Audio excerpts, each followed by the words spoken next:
Hello students, let's start with our next exercise, यानी जो हमारी 1.3 है उसका इंट्रोडक्शन पार्ट स्टार्ट करते हैं। तो हम लोग क्लास 10th का रियल नंबर चैप्टर पढ़ रहे हैं और उसकी जो 1.3 एक्सरसाइज है वो क्या बोल रही है, revisiting the irrational numbers. What is that? Irrational numbers आपने 9th क्लास में बहुत अच्छे से पढ़ा है, काफ़ी डिटेल में भी पढ़ा है आपने। इरैशनल नंबर क्या होता है, क्यों कैसे निकाला जाता है और हम उसको कैसे नंबर लाइन पे लोकेट करते हैं, ये सब आपने इरैशनल नंबर के बारे में अच्छे से पढ़ा है। ठीक है, तो मैं एक क्विक रिकैप दे देती हूँ। अगर आपको उसको डिटेल में समझना है तो आप मेरी 9th क्लास का वीडियो ज़रूर देखिए।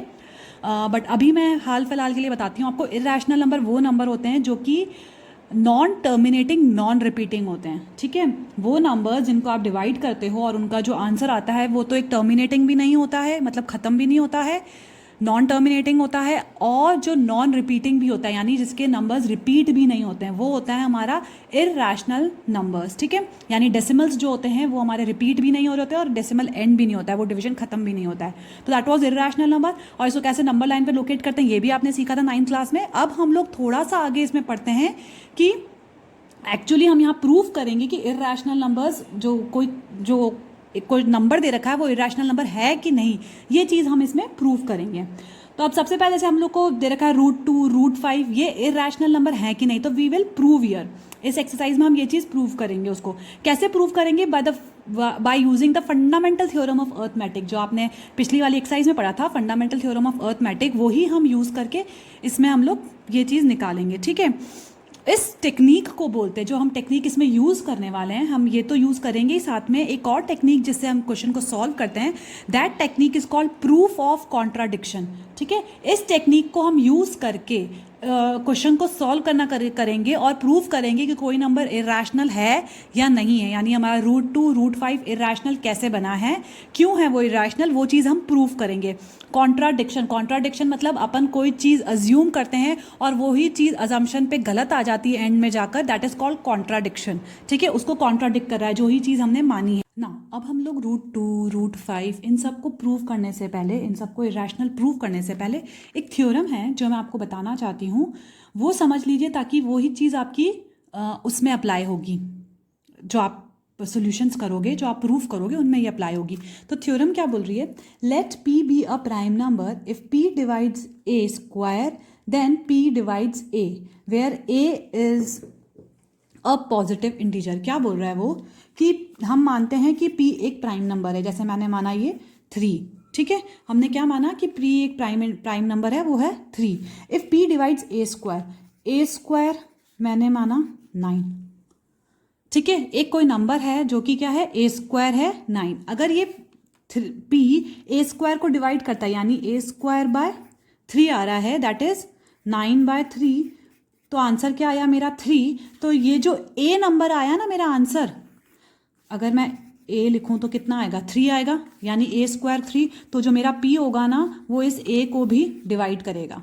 अगर ए स्क्वायर को p डिवाइड कर रहा है तो जो सिंपल a है, मतलब इसका स्क्वायर रूट निकालने के बाद जो आ रहा है नंबर, उसको भी p डिवाइड करेगा। सिंपल है, कुछ भी नहीं बोल रहा है वो। जैसे मैंने ए स्क्वायर 125 माना, p मैंने माना 5, तो अगर ये ए स्क्वायर 125 है, 5 से डिवाइड हो रहा है, ए स्क्वायर स्क्वायरिंग नहीं होता है ये किसी का, रुक जाओ, 25। ठीक है, तो ए स्क्वायर अगर 25 5 से डिवाइड हो रहा है, तो जिसको सिंपल ए क्या होगा, 5 होगा, तो 5 भी p से डिवाइड होता होगा। वो यही बोल रहा है कि अगर कोई नंबर का स्क्वायर किसी दूसरे नंबर से डिवाइड होता है तो उसका स्क्वायर रूट निकालने के बाद जो नंबर आ जाता है ना, सिंपल नंबर, वो भी आपका p से जो डिवाइड होगा। ठीक है, कोई भी नंबर का स्क्वायर ले लो, जैसे मैंने ए स्क्वायर ले लिया 36 और p ले लिया मैंने 6। ठीक है, तो अगर मैंने 36 का ए निकाला, इसका स्क्वायर रूट किया, तो कितना आया 6, तो 6 भी इससे डिवाइड होगा। या फिर अगर कुछ और नंबर लेते हैं, समझो ए मैंने 36 ले लिया, पी मैं लेती हूँ 3, तो क्या इसका जो स्क्वायर रूट निकालने के बाद क्या आएगा 6, तो क्या 6 डिवाइड होता है पी से? हाँ, बिल्कुल होता है। अगर स्क्वायर इससे डिवाइड हो रहा है तो उसका स्क्वायर रूट भी उससे डिवाइड होगा। सिंपल ए स्क्वायर अगर डिवाइड हो रहा है तो जो ए होता है ना, वो भी उस पी से डिवाइड होगा। वो ये वाली थ्योरम है। ठीक है, ताकि हम लोग अब जो √2 समझेंगे तो आपको इजीली समझ में आएगा कि ये जो थ्योरम है ये कहाँ लग रही है। स्टूडेंट्स, तो let's write down the steps. इसकी मैंने कुछ स्टेप्स लिखी हैं जो कि आपको हर क्वेश्चन में फॉलो करनी है। इसके बीच में जो सोल्यूशन होगा, सॉल्व करते करते आपको ये सारी स्टेप्स फॉलो करनी है। तो फर्स्ट स्टेप जो भी आपको क्वेश्चन दे रखा है √2, √3, 5√3, 5+√3, जो भी क्वेश्चन में दे रखा है उसको आप एक रैशनल नंबर मान लो, ठीक है, अज्यूम कर लो, फिर उसको p/q की फॉर्म में लिख दो, फिर लिखो कि हम जो भी इसके बीच का कॉमन फैक्टर है उससे उसको डिवाइड कर रहे हैं। कॉमन फैक्टर डिवाइड करने के बाद वो a/b की फॉर्म में आ जाएगी, उसके बाद दोनों साइड स्क्वायरिंग करनी है। फिर 6 स्टेप आती है, स्क्वायर करने के बाद जब आप इसको सॉल्व करोगे तो आपका ये फॉर्म आ जाएगा, और ये फॉर्म आने के बाद आपको थ्योरम 1.3 लगानी है। वो क्या कह रही है कि अगर 2 डिवाइड करता है a² को तो a भी डिवाइड करता होगा 2 को। फिर उसके बाद आपको क्या करना है, a = 2c पुट करके देखना है, इस 2c को आपको इसके अंदर पुट करना है, ठीक है, इसकी वैल्यू पुट करोगे और जब सॉल्व करोगे तो आपका ये आ जाएगा b² = 2c²। 2c² आ गया, वापस आपके थ्योरम 1.3 लग जाएगी। इसमें भी यही कह रहा है कि b 2 से डिवाइड होगा, और फिर आप बता सकते हो कि a और b दोनों में कॉमन फैक्टर मेरा 2 आ रहा है। तो यही है इसकी स्टेप्स है जो आपको हर क्वेश्चन में फॉलो करनी है। तो फर्स्ट स्टेप यही है, सबसे पहले उसको अजम्पशन लो कि वो रैशनल नंबर है। सेकंड स्टेप है कि उसको p/q फॉर्म में लिखना है। थर्ड स्टेप है कि कॉमन फैक्टर से डिवाइड करना है। फोर्थ स्टेप है उसको a/b फॉर्म लिख दो कि, और ये a/b क्या है, को प्राइम्स, ये आप बता देना कि ये a/b है को प्राइम्स, ठीक है। उसके बाद इनको स्क्वायरिंग करना है, स्क्वायरिंग करने के बाद इस फॉर्म में लाना है और थ्योरम 1.3 लगानी है। उसके बाद इसकी वैल्यू जो है वो पुट करनी है, इसके अंदर 2c आ जाएगी, 2c को इसमें पुट करना है, फिर वापस सॉल्व करना है और वापस थ्योरम 1.3 लगानी है, और फिर हमारा a और b का एक कॉमन फैक्टर आ जाएगा 2, और फिर आप लिख सकते हो कि it contradicts our original statement कि ये को प्राइम्स थे, ठीक है। तो ऐसे आपका ये सोल्यूशन है, ये स्टेप्स हैं जो आपको फॉलो करनी है हर क्वेश्चन में, और इजीली आपको ये स्टेप्स फॉलो करते करते ये क्वेश्चंस की स्टेप्स भी याद भी हो जाएंगे, और सेकेंडली आपको समझ में भी आने लग जाएगा कि हम इस क्वेश्चन को किस तरह से सॉल्व कर रहे हैं। इसमें एक थ्योरम है जो थ्योरम 1.4 है, वो बोलता है √2 इज इरेशनल, ठीक है। अब इसको मैंने इस थ्योरम में अपन ने इस क्वेश्चन को भी एक्सप्लेन किया है कि √2 आपका इरेशनल है, ये आपको देखना है। तो कि अपन इसको स्टार्टिंग कैसे करेंगे, मैं आपको स्टेप बाय स्टेप बताती हूँ। हर एक क्वेश्चन में आपको यही स्टेप फॉलो करनी है, ठीक है। फर्स्ट ऑफ ऑल ये स्टेप मान के चलते हैं हम लोग। फर्स्ट स्टेप होती है इसकी ये, let us assume that √2 is rational number. हम सबसे पहली स्टेप क्या है इसकी, ये हम मान के चलते हैं कि √2 जो है वो हमारा इरेशनल नंबर है। तो फर्स्ट स्टेप हमारी आई ये, ठीक है। तो फर्स्ट स्टेप आपको क्या लिखनी है कि हमारा जो √2 नंबर है, हम ये अभी मान रहे हैं कि अपन को प्रूव करना है कि वो इरेशनल है, लेकिन हम लोग ये मान के चलते हैं कि चलो अभी वो इरेशनल नंबर नहीं है, हम ये मानते हैं कि वो एक रैशनल नंबर है, ठीक है।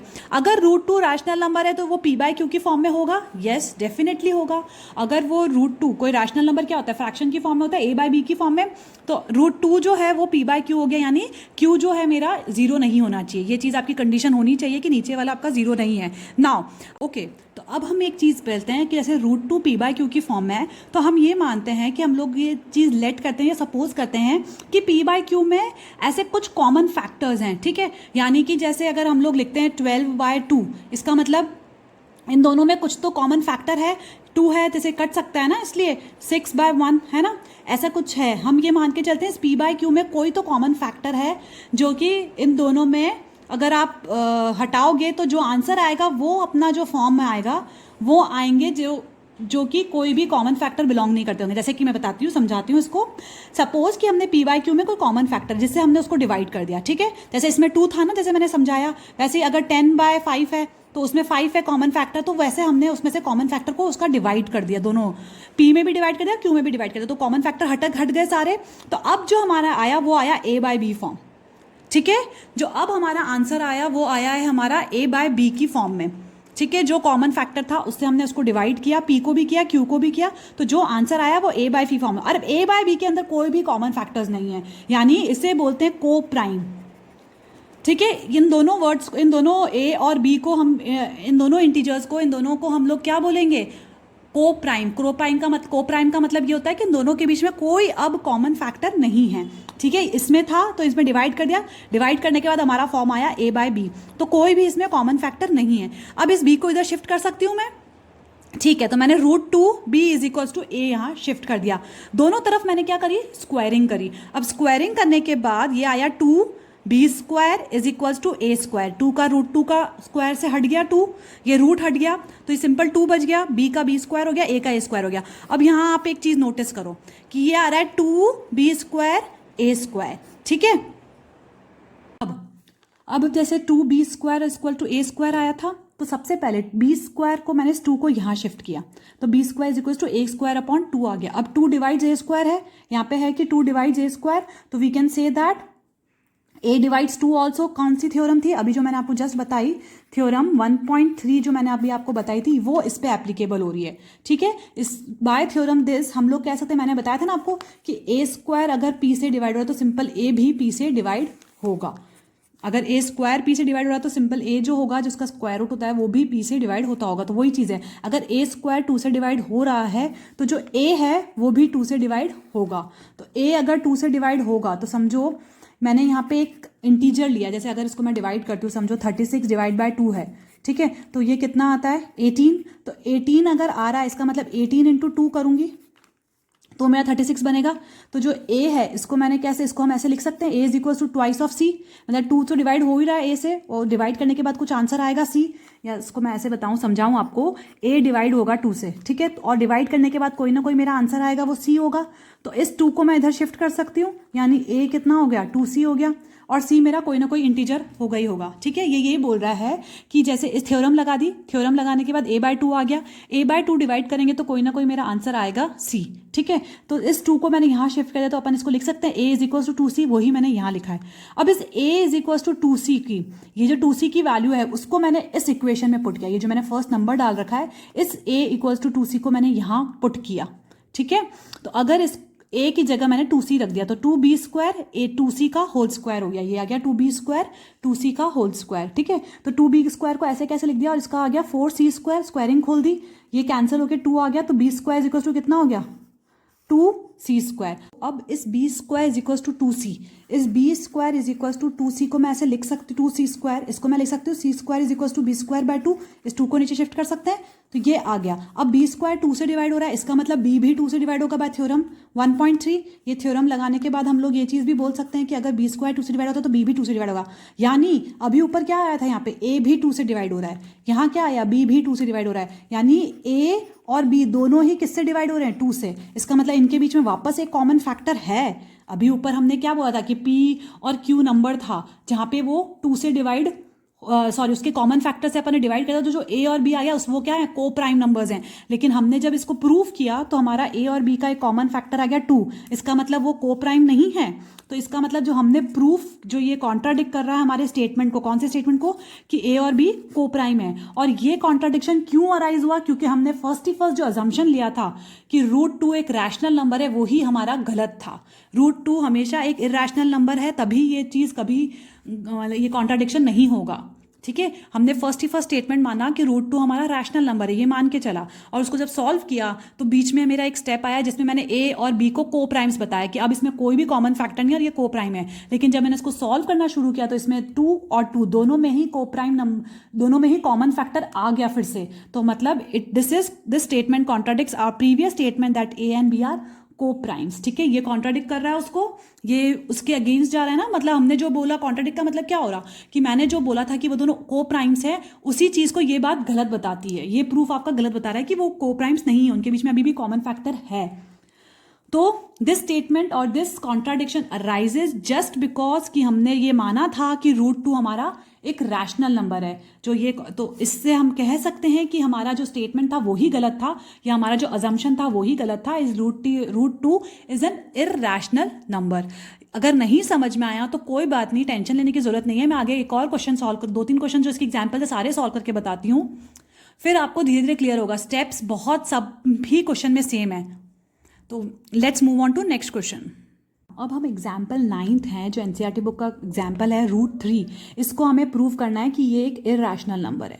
ठीक है, ये चीज़ हमको प्रूव करनी है। मैं ये आपको सॉल्व करके बताती हूँ खुद से। तो सबसे पहले फर्स्ट स्टेप मैंने क्या माना था, assume that √3 is a rational number. ठीक है, तो सबसे पहला अजम्पशन है कि मेरा ये √3 रैशनल नंबर है। तो सेकंड स्टेप क्या थी कि √3 को मैंने लिख दिया p/q फॉर्म में, अगर वो रैशनल नंबर है, और फिर लिख दो q is not equals to 0। Fine, अब आप ये इसके अंदर ये करना है कि अब मैंने कहा था कि लेट अस सपोज, इसमें सपोज अज्यूम करना है कि there is a common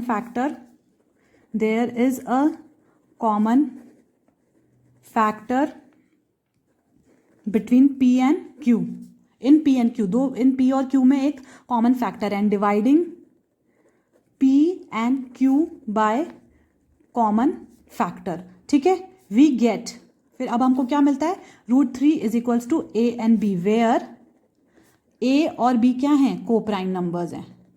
A और बी क्या है, को प्राइम, यानी इसके बीच में अब कोई भी कॉमन फैक्टर नहीं है। ये स्टेप हो गई हमारी। नेक्स्ट स्टेप हमारी क्या थी, अब इसमें क्या करता है, मैंने था कि इन दोनों को आपको क्या करना है, स्क्वायरिंग करना है, यानी √3 is equals to a by b, b को इधर शिफ्ट कर दो भली, √3 b is equals to a, यानी 3b² is equals to a², ठीक है। और b² इज इक्वल्स टू 3 को नीचे शिफ्ट कर दीजिए, यहाँ आ जाएगा। अब आप लगा सकते हो थ्योरम 1.3। इस थ्योरम में क्या बोला गया है कि a3 divides a², therefore we can say that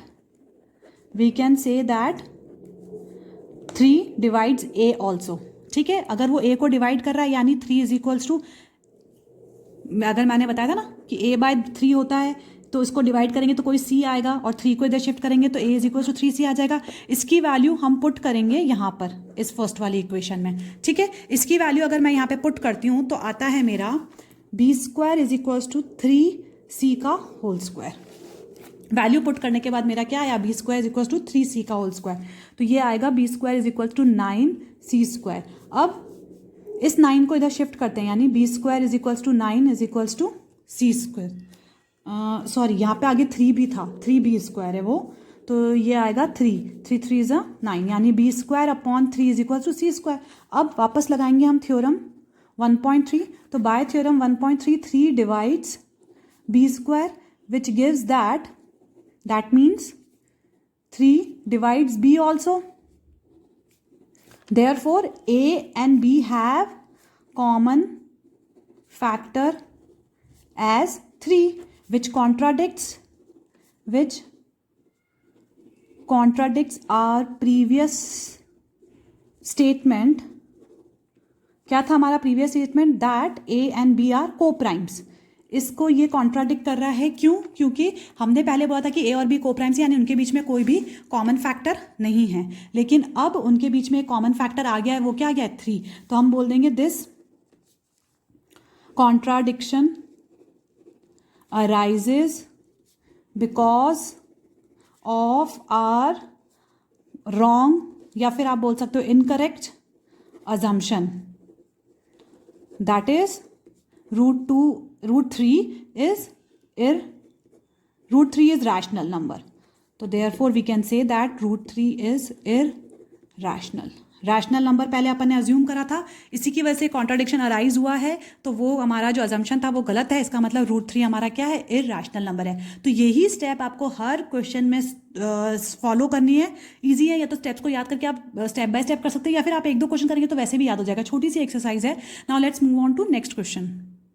next question जो है मेरा एग्जाम्पल 10th लिया है मैंने, एनसीईआरटी बुक का ही है। वो क्या बोल रहा है, प्रूव करना है हमको 5 - √3 इज इरैशनल नंबर। ये चीज़ हमने पहले पढ़ी हुई है कि अगर इरैशनल नंबर और रैशनल नंबर को हम सब्ट्रैक्शन या एडिशन करते हैं तो हमारा इरैशनल नंबर ही आता है, ठीक है। तो इसको अगर मैं सॉल्व करूँगी तो मेरा आंसर इरैशनल ही आएगा। वो चीज़ हमने उसमें करी थी, लेकिन यहाँ पर आपको प्रूव करना पड़ेगा कि ये इरैशनल है कि नहीं है। अब देखते हैं, लेट अस अज्यूम वही चीज़, वही सारी स्टेप्स फॉलो करनी। फर्स्ट स्टेप की ये मान के चलते हैं कि रैशनल नंबर है ये, तो ये रैशनल नंबर यानी a/b की फॉर्म में होगा, और मैंने यहाँ पे डायरेक्टली वो p/q को मैंने नीचे लिखा है, और a/b की आप कैसे भी लिख सकते हो, ठीक है। p/q की जगह a/b भी लिख सकते हो। अब मैंने माना है कि a और b में कोई कॉमन फैक्टर्स हैं, ठीक है, there are some common factors, और हमने उसको डिवाइड कर दिया अदर देन 1, और हमने इसको डिवाइड कर दिया तो हमारा फॉर्म क्या आ गया है, p/q। अब ये p/q क्या है, को प्राइम नंबर्स हैं। आप a, b, p, q, r, s कुछ भी ले सकते हैं ना, ज़रूरी नहीं है कि जो आप a और b और p, q ही लें। तो ये आ गए हमारे को प्राइम नंबर्स। अब को प्राइम नंबर्स आ गए, तो अब मैंने क्या किया, इसको इसको इधर शिफ्ट किया, क्योंकि एक रैशनल नंबर है, इसको मैंने इधर शिफ्ट किया और 5 को इधर शिफ्ट किया। 5 - p/q क्या आया मेरा, √3। अब आपको पता ही है 5 - p/q क्या होता है, मेरा रैशनल नंबर होता है, ठीक है। तो क्योंकि आप किसी भी इस p/q की जगह कोई भी वैल्यू पुट करो, ये एक रैशनल नंबर ही आएगा, मेरा आंसर फ्रैक्शन में ही आएगा। तो इसका मतलब √3 भी क्या है मेरा, is also rational number. But in above हमने जो इस इक्वेशन के अकॉर्डिंग जो हमारी इस क्वेश्चन में आई है उसके हिसाब से इसका लेफ्ट हैंड साइड तो रैशनल है, इसका मतलब जो √3 है मेरा वो भी क्या हुआ, रैशनल नंबर ही हुआ। लेकिन अभी जो हमने ऊपर एक एग्जाम्पल किया था, जस्ट इससे पहले जो एग्जाम्पल किया, एग्जाम्पल 9th, उसमें हमने क्या प्रूव किया कि √3 एक इरैशनल नंबर है। लेकिन यहाँ पर ये क्या चीज़ बोल रहा है, √3 रैशनल नंबर है, तो ये हमारे उस स्टेटमेंट को कॉन्ट्राडिक्ट करता है, उस एग्जाम्पल को कॉन्ट्राडिक्ट करता है। तो ये कॉन्ट्राडिक्शन इसीलिए आया क्योंकि मैंने यहाँ पर ये गलत अजम्पशन लिया कि ये एक रैशनल नंबर है। तो अगर आपको बाई चांस वहाँ पे ये क्वेश्चन आता है तो आपको √3 का जो रैशनल और इरैशनल है कि नहीं, वो जो अपन ने सॉल्व किया वो यहाँ पे आपको सॉल्व करके बताना पड़ेगा इस क्वेश्चन में, क्योंकि आप डायरेक्टली ये नहीं लिख सकते कि एग्जाम्पल 9th में ऐसा हमने किया था। नहीं, आपको वहाँ पे √3 का एक और पूरा सॉल्व करके बताना पड़ेगा कि √3 भी इरैशनल है। इसीलिए ये जो स्टेटमेंट आया है ये कॉन्ट्राडिक्ट करता है हमारे इसको कि √3 एक रैशनल नंबर है। ठीक है, तो ये कॉन्ट्राडिक्शन इसीलिए अराइज हुआ बिकॉज हमने यहाँ जो अजम्पशन लिया था वो गलत था। ठीक है, इसको बोलते हैं प्रूफ ऑफ कॉन्ट्राडिक्शन। यही टेक्निक है जो हम इस क्वेश्चन में अप्लाई है, और मैंने स्टार्टिंग में आपको बताया था ना कि हम ये टेक्निक लगाएंगे, आपके ही स्टेटमेंट को आप कॉन्ट्राडिक्ट करोगे, मतलब आपने जो स्टेटमेंट अज्यूम किया है यही गलत अज्यूम किया है। इसी वजह से ये सारा कन्फ्यूजन और कॉन्ट्राडिक्शन हो रहा है, ये इनकरेक्ट और रॉन्ग अजम्पशन है। ठीक है, तो अब लास्ट में फिर आप लिख सकते हो 5 - √3 इज इरैशनल। इसमें वो A और B C वाला पार्ट पूरा लेंथ सॉल्व करने की जरूरत नहीं, क्योंकि वो यहीं पर ही हमारा सॉर्ट आउट हुआ। करने की जरूरत तब होगी जब एग्जाम में √3 भी आपको पूरा यहाँ पे प्रूव करना पड़ेगा, इसलिए वो स्टेप्स वहाँ पे भी फॉलो करनी पड़ेंगी। अब हम नेक्स्ट एग्जाम्पल की तरफ चलते हैं। अब एग्जाम्पल 11th लेते हैं। उसमें बोला है 3√2 को आप इरैशनल प्रूव करो। ठीक है, 3√2 को सबसे पहले मैंने ये माना कि 3√2 एक रैशनल नंबर है, वही चीज़ वापस, तो 3√2 को A/B मान लिया। अब मैंने सोचा कि इसके बीच में जो भी मेरे फैक्टर्स हैं, कॉमन फैक्टर्स, उनसे डिवाइड कर दिया, तो मेरा आ गया 3/√2 P/Q। मैंने डायरेक्टली लिख दिया, वो स्टेप्स नहीं लिखी है तो आपको वो स्टेप्स लिखनी है अगर आप पूरा सॉल्व करेंगे तो 3√2 P/Q की फॉर्म में आ गया। अभी मैंने ये बोला है कि P/Q क्या है, को प्राइम नंबर्स है, मतलब इनमें बीच में कोई कॉमन फैक्टर नहीं है। अब इस 3 को मैंने नीचे शिफ्ट किया, ये 3 शिफ्ट किया तो ये क्या आ गया, √2 = P3/Q। अब P3/Q, P मेरा एक इंटीजर है, Q भी एक मेरा इंटीजर और 3 भी एक इंटीजर है। इन तीनों को अगर मैं कुछ भी वैल्यू पुट करती हूँ तो मेरा हमेशा क्या आएगा, एक रैशनल नंबर ही आएगा, फ्रैक्शन फॉर्म ही आएगा। तो इसका मतलब √2 भी मेरा रैशनल नंबर हो गया। सेम वही क्वेश्चन जो हमने पीछे किया, √2 भी हमारा रैशनल नंबर हो गया। लेकिन हमने जो अभी एक एग्जाम्पल किया था, आई गेस एग्जाम्पल 8th जो था, उसमें ये प्रूव किया था कि √2 एक इरैशनल नंबर है, और लेकिन यहाँ पर मेरा क्या आ रहा है, ये रैशनल नंबर। तो आपको यहाँ पे नीचे अगर ये एग्जाम में आता है क्वेश्चन तो आपको ये √2 प्रूव करके बताना पड़ेगा कि √2 हमारा एक इरैशनल नंबर है, और यहाँ जो हमने अजम्पशन माना है वो एक रैशनल आ रहा है। यहाँ पे अजम्पशन मान के जो सॉल्व किया है उससे रैशनल आ रहा है, यानी जो हमारा अजम्पशन है वो गलत है, क्योंकि ये √2 जो होता है वो इरैशनल नंबर होता है, और ये अजम्पशन जो हमने ऊपर लिया था कि 3√2 एक रैशनल नंबर है, that assumption is wrong and incorrect. ठीक है, तो ये एक बहुत छोटी सी एक्सरसाइज और बहुत ईजी सी एक्सरसाइज, और सेम स्टेप से हर क्वेश्चन में 3-4 क्वेश्चन ही हैं, तो आप वो सॉल्व कर दीजिएगा जल्दी से। कोई भी प्रॉब्लम आती है तो प्लीज़ कमेंट बॉक्स में लिखकर बताइए, और इन नोट्स का PDF, इन नोट्स का लिंक मैं आपको नीचे डिस्क्रिप्शन बॉक्स में दे रही हूँ, तो प्लीज़ वहाँ से जाके आप ये सारे मेरे नोट्स ले सकते हैं। और please like and share my channel. Thank you.